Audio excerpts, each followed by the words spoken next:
Hi mummies and daddies, नमस्ते। कैसे हैं आप लोग? अगर आपका बेबी 3 महीने का हो गया या फिर होने वाला और आपको ये डाउट लगा रहता है कि पता नहीं इसकी डेवलपमेंट सही हो रही है या नहीं, हर एक डेवलपमेंट इसकी सही टाइम पे अच्छे से अचीव कर रहा है या नहीं, तो ये वीडियो 100% आपके लिए। आज मैं आपके साथ 3 मंथ्स के बेबी की सारी डेवलपमेंट शेयर करूंगी, motor, sensory, emotional and cognitive. तो वीडियो को एंड तक जरूर देखिएगा। तो शुरू करने से पहले थोड़ा जान लेते हैं। मैं दीपशिखा, मैं एक ऑक्यूपेशनल थेरेपिस्ट और 2 बच्चों की माँ हूँ। तो आज के वीडियो में आपके साथ अपना पर्सनल प्रोफेशनल दोनों एक्सपीरियंस शेयर करूंगी। शुरू करने से पहले मैं एक और बात बता दूं कि ये जो डेवलपमेंटल माइलस्टोन होती हैं ये एक एवरेज होती हैं। सारे बच्चे यूनिक होते हैं, डिफरेंट होते हैं, वो अपने पेस में ग्रो करते हैं। सिचुएशन के हिसाब से बहुत सारी रीजंस होती हैं। तो अगर आपका बेबी कुछ वीक, कुछ दिन और कुछ मंथ डिले है तो आपको परेशान होने की जरूरत नहीं है। डिले माइलस्टोन हम तभी मानेंगे जब उससे पहले की माइलस्टोन में अगर आपका बच्चा अचीव नहीं किया तो फिर थोड़ी सी टेंशन की बात होती है। तो चलिए अब मेन मुद्दे की बात करते हैं कि अगर आपका बेबी 3 महीने का हो गया तो बहुत सेटल हो गया। कहते हैं कि 3 मंथ तक जो माँ और बच्चे को एक 4th ट्राइमेस्टर माना जाता है, जिसमें बच्चे भी सीखते हैं और माँ भी सीखती है। तो अब आपका बच्चा ज्यादा स्टेबल हो गया होगा। आपने नोटिस जरूर किया होगा आपके बच्चे की जो रोने की पैटर्न है वो थोड़ी चेंज हो गई होगी, उनका रोना कम हो गया होगा, वो अब चीजों को समझने लगा होगा। तो ये सारे 3 मंथ में बच्चे स्टेबल हो जाते हैं और वो भी अपने आसपास के लोगों को जानने समझने लगते हैं। तो उसके बाद हम लोग बात करेंगे सबसे पहले मोटर डेवलपमेंट की। मोटर मीन्स उनकी जो एक्टिविटी है, हाथ के मूवमेंट, पैर के मूवमेंट, ये सब कैसे होते हैं। 3 महीने होने पे सबसे जो नोटिसेबल डेवलपमेंट होती है मोटर डेवलपमेंट, वो है हेड कंट्रोल। बच्चे को अब जब आप ऐसे करके रखेंगे तो उसकी नेक जो है, गर्दन, वो सीधी करने लगता है। और खास करके जब आप उसे पेट का बल लिटाएंगे तो आपको अच्छे से पता चलेगा। वैसे ये 3 से 4 महीने लग जाते, कोई कोई बच्चे 4 महीने भी लगा लेते। खास करके अगर बच्चे प्री मेच्योर हो तो उन्हें 3 से 4 महीने लग जाते हैं पूरी तरह से गर्दन को सीधी करने में। उसके साथ साथ उसके हाथ और पैर की जो मूवमेंट है वो बहुत पर्पसफुल हो जाती है, किसी एक डायरेक्शन में जाते हैं। खास करके जब आप उसे टॉय दिखा रहे हैं, कुछ दिखा रहे हैं, बातें कर रहे हैं, तो आपके फेस को पकड़ने की कोशिश करेगा, खिलौने को पकड़ने की कोशिश करेगा, वो चीजों को देख के अट्रैक्ट होता है। अगर आप मूव कर रहे हैं घर में, खास करके माँ, तो वो अपनी गर्दन को ऐसे हिला के देखता है कि अरे ये तो जाना पहचाना चेहरा है, ये कहाँ जा रही है। उसके साथ साथ बच्चे की जो पैर की मूवमेंट होती है, मसल, वो स्ट्रांग हो जाती है। और जब आप उसे ऐसे पकड़ के खड़े करेंगे तो उसकी फीट अगर फर्श में लग रहे तो वो प्रेस करेगा, तो हमें लगता है अरे ये तो अभी खड़ा होना चाह रहा है, 3 ही महीने का हो गया, इसे मन कर रहा है चलने का, खड़ा होने का। तो एक नॉर्मल डेवलपमेंट है। उसके साथ साथ अगर आप उसे पेट के बल लिटाएं और उसके फीट को ऐसे प्रेस करेंगे तो वो भी इधर से फोर्स लगाएगा और आपके हाथों को प्रेस करेगा।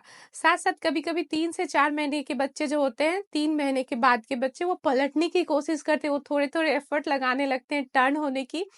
और एक क्यूट सी जो मूवमेंट होती है बच्चों की, वो अपनी उंगली चूसना शुरू कर देते, अपने हाथों को मुंह में लेने लगते हैं। कुछ भी चीज आप दो या फिर हाथ दो तो दिन भर मुंह को हाथ में रखने, हाथ को मुंह में लेने लगते हैं। और हमें लगता है कि अरे इसे भूख लगी है क्या, पर ऐसा कुछ नहीं है कि बच्चे को जब भूख लगती है तभी वो अपने हाथों और उंगलियों को मुंह में रहते हैं। ये एक नॉर्मल डेवलपमेंटल स्टेज है। नेक्स्ट अब बातें करेंगे हम लोग कॉग्निटिव और सोशल डेवलपमेंट की, जिसमें हम जानेंगे कि बच्चे की ब्रेन किस तरह से डेवलप हो रही है, कैसे उसके सोचने और समझने की एबिलिटी ग्रो कर रही है। तो इसमें सबसे जो क्यूट वाला डेवलपमेंट होता है, जो मुझे अभी भी याद है, मेरी दोनों बच्चे में, बड़ी वाली तो 8 साल की हो गई और छोटी 2 साल की है। तो सोशल स्माइल, वैसे स्माइल तो बच्चे 1-1.5 महीने से भी करते हैं, पर 3 महीने के बाद बच्चे आपको स्माइल के बदले स्माइल देंगे। अगर आप उसके साथ बातें करोगे तो वो खुश होता है, उसे ना अच्छा लगता है कि मेरी माँ हमसे बात करे, लोग हमसे मिल रहे हैं, वो ना प्यार को समझने लगता है।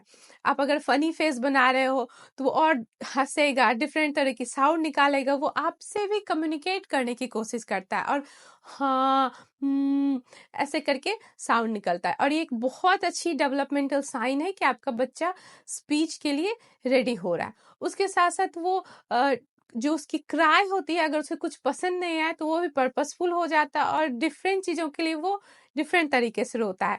तो आप एज ए मम अगर आप उसके साथ दिन भर रहते हैं तो आपको समझ में आ जाएगा कि अभी ये बच्चा क्यों रहा है। जैसे अगर उसकी नैपी गीली है तो वो उसमें डिफरेंट तरह से रोएगा, अगर उसे भूख लगी है तो वो क्राइंग के थ्रू डिफरेंट तरीके से आपसे कम्युनिकेट करेगा। उसके साथ साथ सबसे जो अच्छी बात होती है सोशल और कॉग्निटिव डेवलपमेंट में कि वो लोगों को पहचानने लगता है। कुछ नया फेस अगर है तो उतने जल्दी वो स्माइल और रिएक्शन नहीं देता, वो थोड़ा सा टाइम लेता है। वैसे इस टाइम तो बच्चे की मेमोरी उतनी डेवलप नहीं होती, फिर भी बच्चा थोड़ा सा कोशिश करता है। और माँ के लिए तो वो 100% श्योर रहता है कि ये मेरी माँ ही है और उसके सामने वो बहुत खुश रहता है, बहुत कंफर्टेबल फील करता है। 3 महीने होने के बाद एक बहुत जो इम्पोर्टेंट माइलस्टोन डेवलप होती है वो होती है बच्चे की स्लीपिंग पैटर्न, वो सेट हो जाती है। क्योंकि 3 महीने से पहले बच्चे की कोई सेट स्लीपिंग पैटर्न नहीं रहती है। बच्चा सीखता है उस दौरान 1 से 3 महीने के अंदर।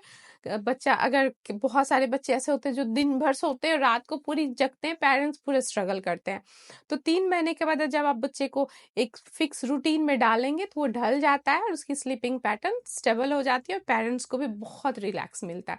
उसके साथ साथ दिन में बच्चा 5 से 6 नैप लेता है। उसकी जो स्लीप साइकिल होती है वो अगर बच्चा 1 से 1.5 घंटे तक जगा है तो फिर वो 45 मिनट के लिए, 30 मिनट के लिए या फिर 1 घंटे के लिए नैप लेगा। और एक बात है कि बच्चा कहीं भी सो जाता, आपको उसके लिए ऐसी नहीं है कि अपने बेड पे ही सुलाना है, घर में रहना। आप उसे लेके मॉल गए, आपके गोद में ही सो गया, प्रैम में ही सो गया, तो इसकी भी कोई मुश्किल नहीं रहती है। पर अगर बच्चा उठ गया तो आपको उसे सुलाना पड़ेगा, या तो आप उसे थपकी दो या फिर ब्रेस्ट फीड कराना पड़ता है। अगर बच्चे को भूख लगी है, फॉर्मूला अगर बॉटल है तो आप वो दे सकते हैं। फिर कभी कभी पेसिफायर भी काम आ जाता है। खास करके आप गाड़ी में हो, ट्रेवल कर रहे हो, बच्चे अपनी सीट पे, तो उस सिचुएशन में पेसिफायर बहुत ही हेल्पफुल होती है।